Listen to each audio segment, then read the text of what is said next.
Ladies and gentlemen, we live in a world that often measures worth by fleeting standards, by appearances, by status, by the temporary validation of others. But I am here to remind you of a deeper truth, one that transcends the superficial judgments of this age. There is a favor that cannot be bought, nor can it be taken away, a favor that comes from the Creator Himself. And when that favor rests upon a woman, it changes everything. It's not marked by wealth or the praise of crowds. Instead, it's woven into the quiet strength of her character, the unyielding resolve in her soul, and the light she carries even in the darkest of times. It's a favor that whispers, "You are seen, you are known, you are chosen." But this favor doesn't come without a price. It demands that you stand firm in the face of trials, that you uphold integrity when it's easier to compromise, and that you trust in a plan far greater than your own. Being favored by God is not a passive state, it's a call to rise, to serve, and to lead with grace. What does it mean to be favored by God? It's a question that delves deep into the heart of human experience, our spiritual essence, and the eternal struggle for meaning. To be favored by God is not simply to be fortunate or lucky in the superficial sense of the word. It's not about external validation, nor is it about material gain or the fleeting accolades of society. It is something far more profound and enduring. To be favored by God is to be recognized and chosen for a purpose greater than oneself. Let's unpack this idea. Divine favor is an acknowledgement from the Creator, an affirmation that your life holds immense potential and significance. It's not about perfection. God does not favor the flawless, rather He favors the committed, the humble, and the courageous. The concept of divine favor challenges us to confront the deepest parts of our being, the parts we often ignore, dismiss, or fear. It is a call to align ourselves with truth, purpose, and responsibility, even when the path forward is arduous and uncertain. We must begin by understanding that divine favor is not arbitrary. It is not bestowed haphazardly, nor does it come without responsibility. To be favored is to be entrusted with a mission, a role to fulfill, and an example to set. It's a calling to rise above mediocrity and to embrace the trials and tribulations that shape us into individuals capable of bearing the weight of such a gift. But here lies the paradox. Favor often comes disguised as hardship. This is where many falter. We are quick to associate favor with ease and comfort, but history and scripture teach us otherwise. Consider the stories of those who walked in God's favor, figures like Esther, Ruth, and Mary. Their paths were not paved with simplicity, they were fraught with challenges, doubts, and sacrifices. Divine favor often places you in positions that demand more of you than you thought you were capable of giving. It stretches you, refines you, and ultimately transforms you. Why would a loving God allow this? Because true favor is not about shielding you from adversity, but about preparing you for greatness. It's about cultivating resilience, wisdom, and compassion. These are the qualities that set apart those who are favored by God. They are the markers of a soul that has been tested and has emerged stronger, more grounded, and more aligned with divine purpose. To embrace divine favor, we must first reject the notion that it is passive. Favor is not a passive state, it is active, dynamic, and evolving. It demands that we step out of our comfort zones and into the arenas of life where battles are fought and victories are won. This is not an easy journey. It requires discipline, introspection, and a willingness to face uncomfortable truths about ourselves and the world around us. One of the most significant indicators of divine favor is the presence of responsibility. Responsibility is the cornerstone of human existence. It is the burden and the blessing that gives life meaning. When you are favored by God, you are entrusted with responsibilities that may feel overwhelming at times. This is not a punishment, but a profound act of trust. It is God's way of saying, "I believe in you. I have equipped you with the strength, wisdom, and grace to carry this burden and to fulfill this mission." But how do we recognize divine favor in our lives? The signs are often subtle and require a keen sense of awareness. Favor manifests in opportunities to grow, to lead, and to serve. It reveals itself in the relationships we cultivate, the challenges we overcome, and the sense of purpose that anchors our lives. It is evident in the quiet moments of clarity, when we feel a deep connection to something greater than ourselves. Recognizing favor is not enough, we must also nurture it. This requires humility and gratitude. Humility keeps us grounded, reminding us that favor is not earned through our own merits, but is a gift of grace. Gratitude, on the other hand, keeps us focused on the blessings we have rather than the challenges we face. Together, humility and gratitude create a fertile ground for favor to flourish. Divine favor calls us to be a light in the darkness, a beacon of hope and inspiration for others. This is perhaps the most profound aspect of favor. It is not meant to be hoarded or hidden, but shared. When you are favored, your life becomes a testament to what is possible when one walks in alignment with God's will. You become a source of encouragement for those who are struggling, a reminder that they too can rise above their circumstances and step into their purpose. In embracing favor, we must also guard against complacency. Favor is not a final destination, but a continuous journey. It is a call to strive for greater heights, to expand our horizons, and to leave a legacy that extends beyond our own lives. It is an invitation to live with intention, to love with depth, and to serve with humility. As we reflect on what it means to be favored by God, let us remember that this is not a path of ease, but a path of purpose. It is a journey that requires courage, faith, and perseverance. But it is also a journey that leads to unparalleled fulfillment and joy. Divine favor is both a privilege and a responsibility, and those who embrace it with open hearts and willing spirits will find themselves transformed in ways they never thought possible. Let us move forward then with the understanding that favor is not something to be taken lightly. It is a sacred trust, a call to rise, and a gift that carries with it the potential to change not only our lives but the lives of those around us. The journey of divine favor is not for the faint of heart, but for those who dare to answer the call. It is a journey worth taking. When we speak about being a woman favored by God, we must confront the often overlooked reality that this favor requires immense courage. To be chosen by God for a higher purpose is not simply a badge of honor, it is a calling that demands growth, transformation, and the willingness to face life's challenges head-on. And herein lies the paradox. Favor does not exempt you from hardship. On the contrary, it often places you directly in its path, because it is through struggle that you are refined and prepared for the responsibilities that favor entails.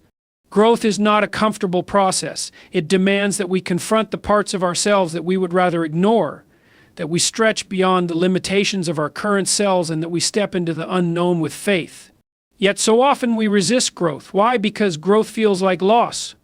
When we grow, we must let go of old habits, outdated beliefs, and even relationships that no longer align with our purpose. This is not easy. It's painful, disorienting, and lonely at times, but it is also necessary, for it is only through growth that we become capable of fulfilling the roles that divine favor calls us to. Imagine a seed planted in the soil. It is buried, surrounded by darkness, and subjected to the pressure of the earth above it.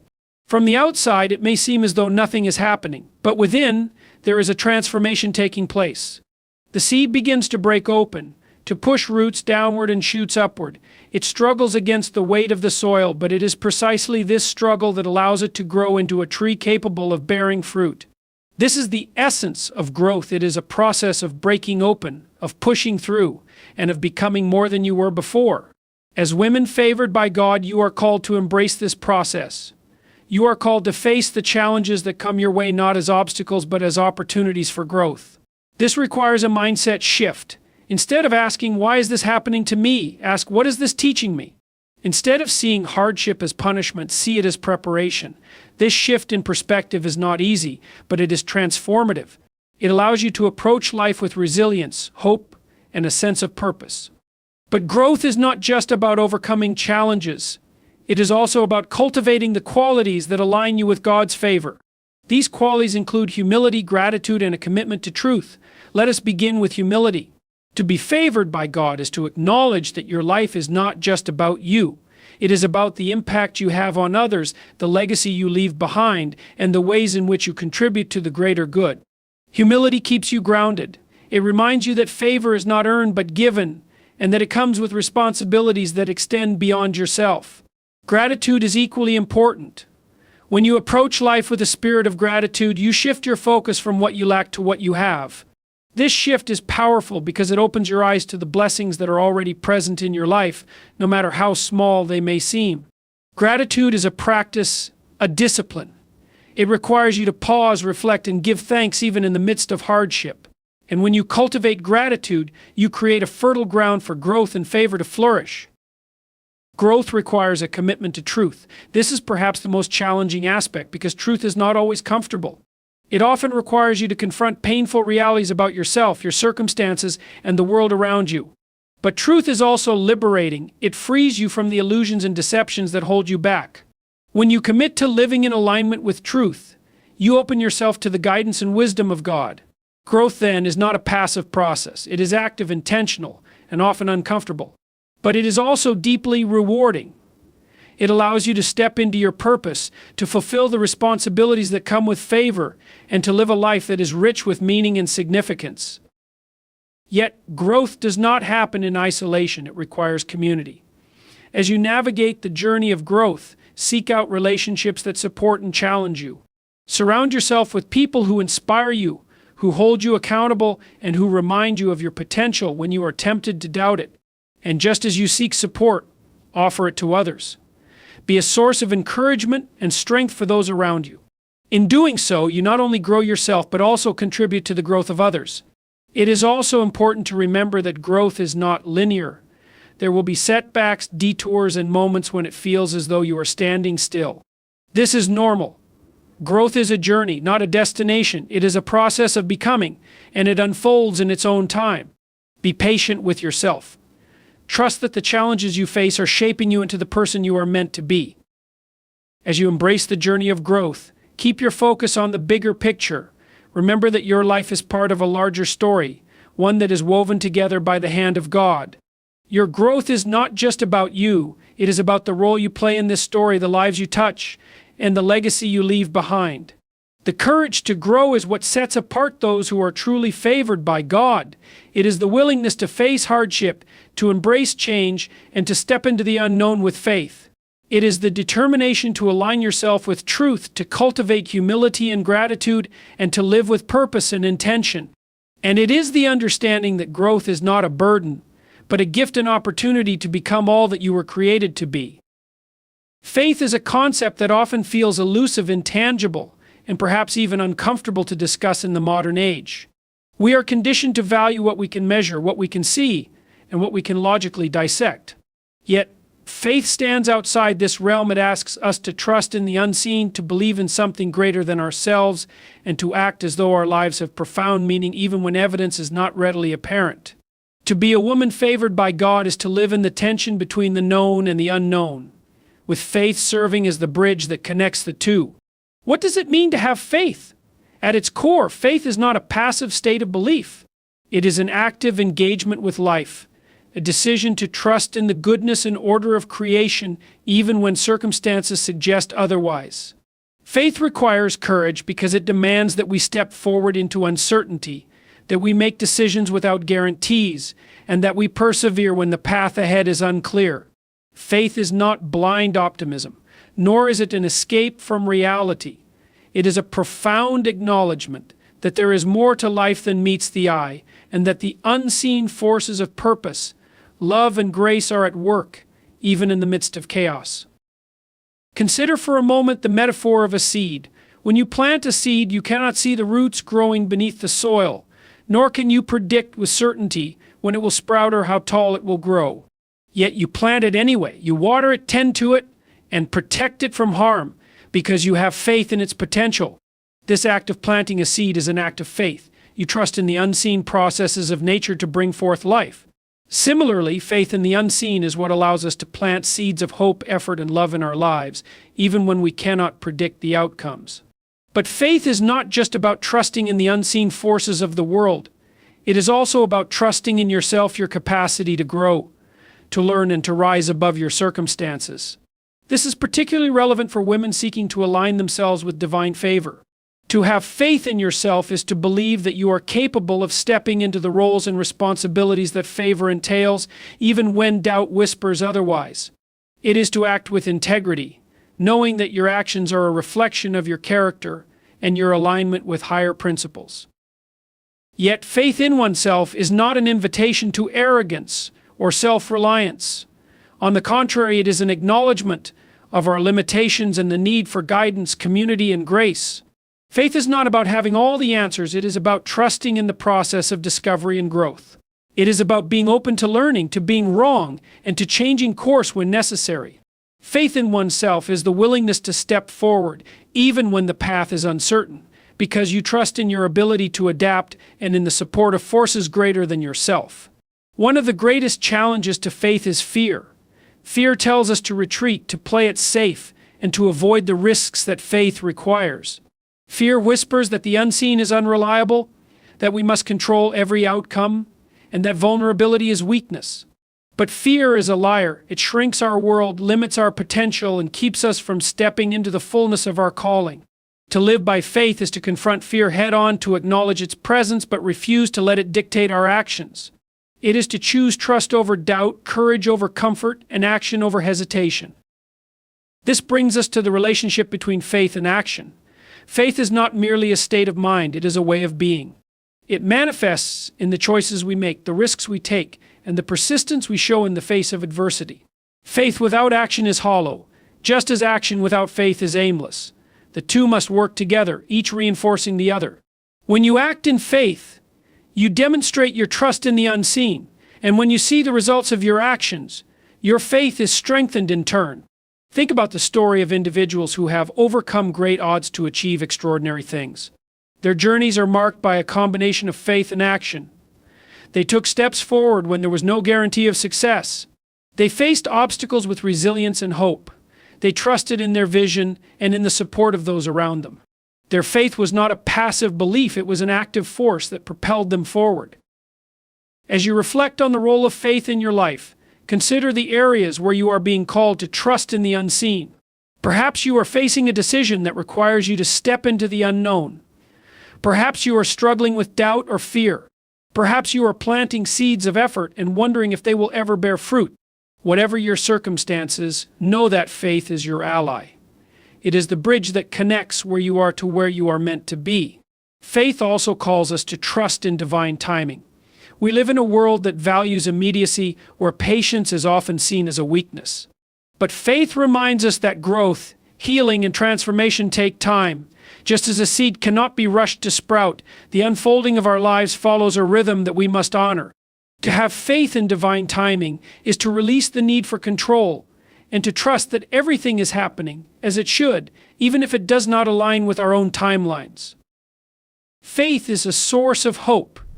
It is the belief that no matter how difficult our circumstances may be, there is a purpose to our struggles and a light at the end of the tunnel. Hope is not naive or unrealistic. It is a powerful force that sustains us through hardship and propels us toward our goals. When you live by faith, you carry hope within you, and this hope becomes a beacon for others. Faith in the unseen is not easy. It requires courage, humility, and persistence. But it is also one of the greatest gifts we can cultivate.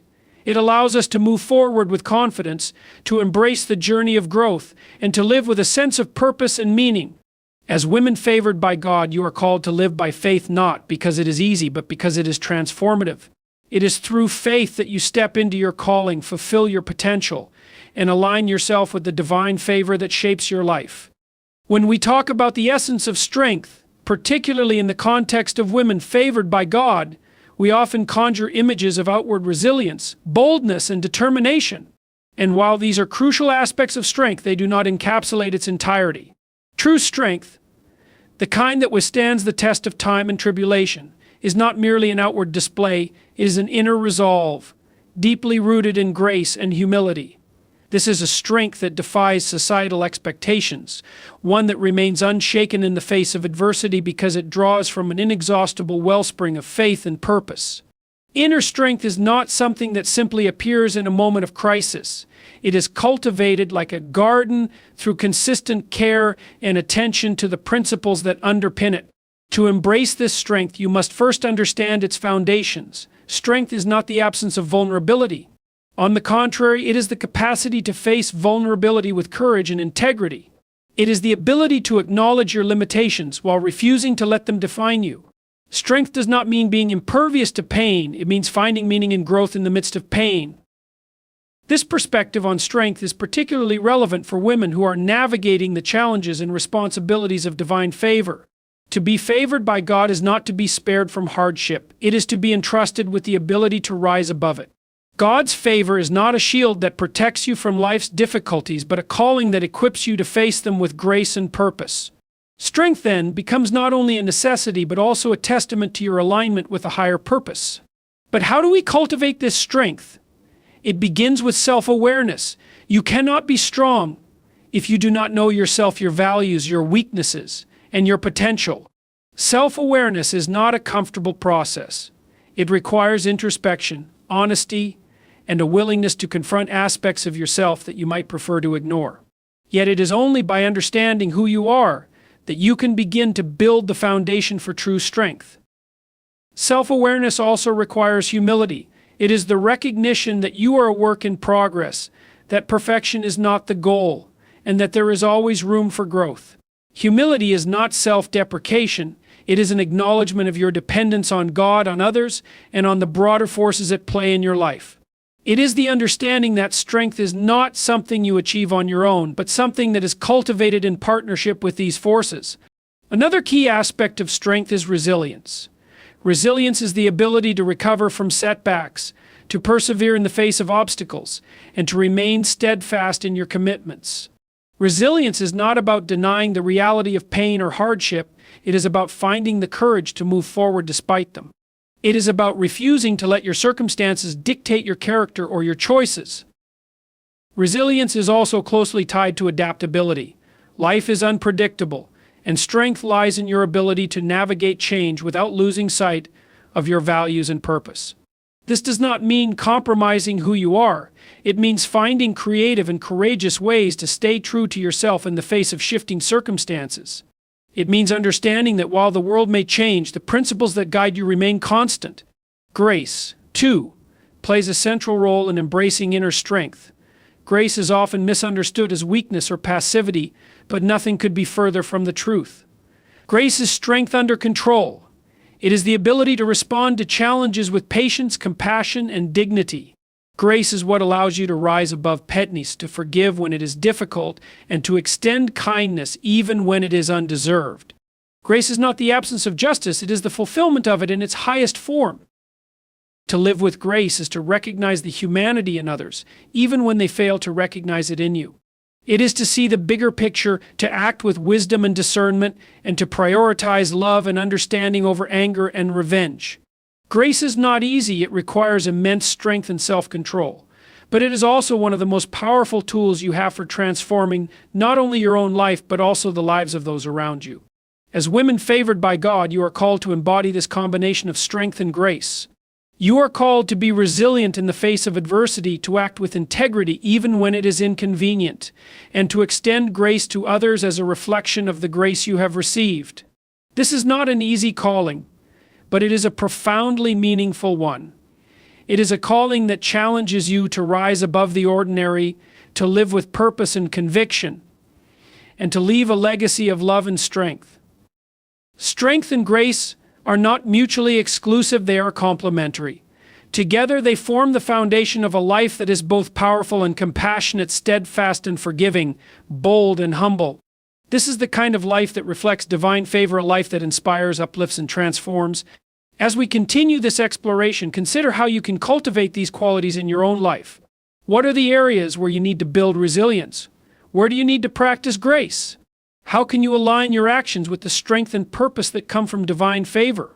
These are not easy questions, but they are essential ones, for it is in wrestling with these questions that you begin to uncover the depth of your inner strength and the beauty of a life lived with grace.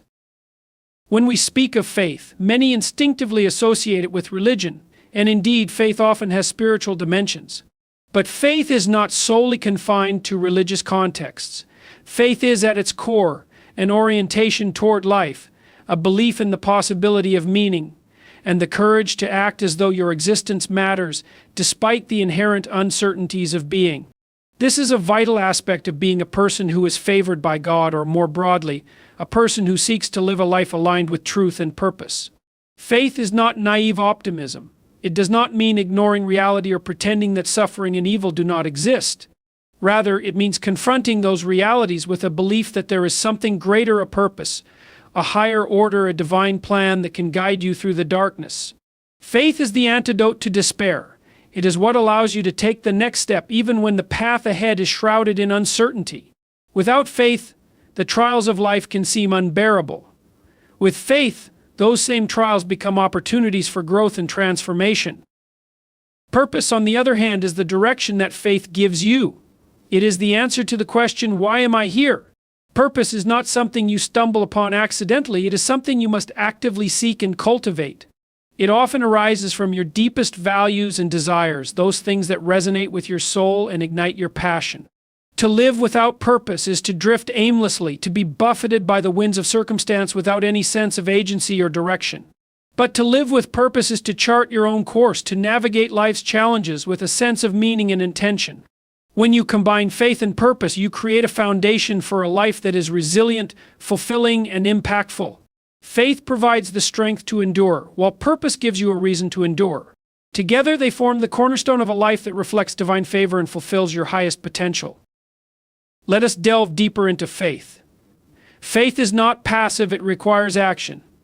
It requires you to step out into the unknown, to take risks, and to trust that your efforts will bear fruit, even if you cannot see the results immediately. Faith is what allows a farmer to plant seeds and wait for the harvest, trusting that nature will do its work. It is what allows an artist to begin a painting, trusting that inspiration will come as the work progresses. And it is what allows you to face your own challenges, trusting that there is a purpose to your struggles, even if you cannot yet discern it. Faith also requires humility.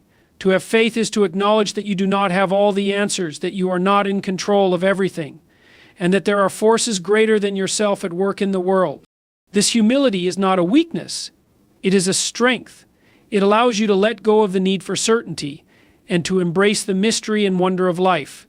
It allows you to trust that even when things do not go according to your plan, they may still be part of a greater plan. Now consider purpose. Purpose is not something that is handed to you, it is something you must seek and create. This process begins with self-reflection. What are your strengths? What are your passions? What are the values that guide your decisions? The answers to these questions can provide clues to your purpose. Purpose is not static, it evolves as you grow and as your circumstances change. But at its core, purpose always involves contributing to something greater than yourself. It is about using your unique gifts to make a difference in the lives of others and in the world. Living with purpose also requires discipline. It is not enough to have a vague sense of what you want to achieve. You must translate that vision into concrete actions. This means setting goals, making plans, and staying committed to those plans even when the initial enthusiasm wanes. It means prioritizing what truly matters and being willing to let go of distractions and superficial pursuits. Purpose is not a fleeting feeling. It is a lifelong commitment.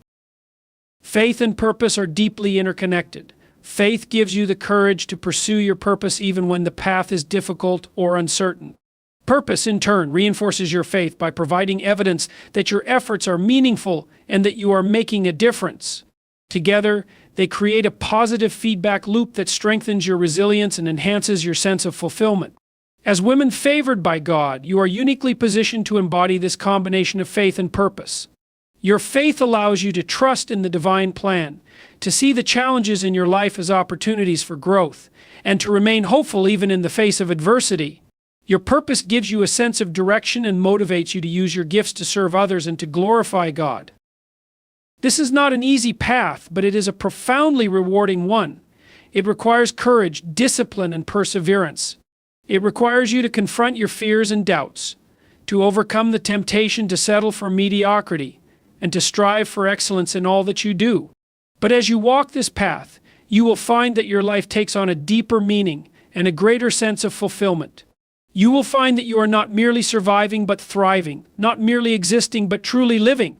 So ask yourself, what is the role of faith in my life? What is my purpose? How can I align my actions with these guiding principles? These are not easy questions, but they are essential ones. For it is in grappling with these questions that you begin to unlock the full potential of your life and to fulfill the calling that has been placed upon you. And as you do so, you will discover that you are indeed a woman favored by God, living a life of strength, grace, and purpose. When we speak of relationships, we often focus on the emotional fulfillment they provide, the joy of connection, and the warmth of companionship. But let us pause for a moment and consider something deeper: relationships as arenas for transformation. Every meaningful relationship you form is an opportunity to grow, to refine yourself, and to contribute to the well-being of another person. This is not a responsibility to be taken lightly, and it is certainly not one to be pursued with anything less than the utmost integrity and grace. Integrity is foundational to any relationship. To act with integrity is to align your actions with your values, to speak truth even when it is difficult, and to honor the commitments you make. Without integrity, trust erodes, and without trust, no relationship can endure. But integrity is not merely about avoiding lies or keeping promises. It is about living in such a way that your actions consistently affirm your respect for the other person's dignity and autonomy. It is about seeing them not as a means to an end, but as an end in themselves, a unique and valuable individual deserving of your care and attention. Grace, on the other hand, is the ability to respond to others with compassion and understanding, even when they fall short of your expectations or hurt you. Grace is what allows you to forgive, to extend kindness in the face of adversity, and to maintain your composure when conflicts arise. It is not a sign of weakness, but of strength. Grace requires you to rise above your immediate emotions and to act in a way that reflects your higher values and your commitment to the relationship. These two qualities, integrity and grace, are not merely desirable, they are essential. Together, they form the foundation of relationships that are not only fulfilling but also transformative. Relationships built on integrity and grace challenge you to become the best version of yourself, to confront your flaws, and to cultivate virtues such as patience, empathy, and humility. They also provide a space for you to offer support, guidance, and encouragement to others, contributing to their growth and well-being. But how do we cultivate relationships with integrity and grace? The first step is self-awareness. Before you can truly connect with others, you must understand yourself. What are your values? What are your strengths and weaknesses? What are the patterns in your behavior that help or hinder your relationships? Self-awareness is not an easy thing to achieve, but it is essential. It requires you to be honest with yourself, to reflect on your actions and their consequences, and to seek feedback from others. Once you have a clear understanding of yourself, you can begin to act with greater intention in your relationships. This means being mindful of your words and actions, considering how they will affect the other person, and striving to align them with your values. It also means being willing to make sacrifices, to put the needs of the relationship above your immediate desires or convenience. This is not about losing yourself or becoming a doormat. It is about recognizing that a healthy relationship requires effort, compromise, and a willingness to invest in the well-being of the other person. At the same time, cultivating relationships with grace means learning to accept imperfection in yourself and in others. No one is perfect, and no relationship is without its challenges. There will be times when you are hurt, disappointed, or frustrated. In those moments, grace calls you to respond with compassion rather than judgment, with understanding rather than resentment. This does not mean ignoring harmful behavior or allowing others to take advantage of you. It means addressing issues in a way that is constructive rather than destructive, that seeks to heal rather than to harm. Another key aspect of cultivating relationships with integrity and grace is effective communication. Communication is not just about expressing your thoughts and feelings.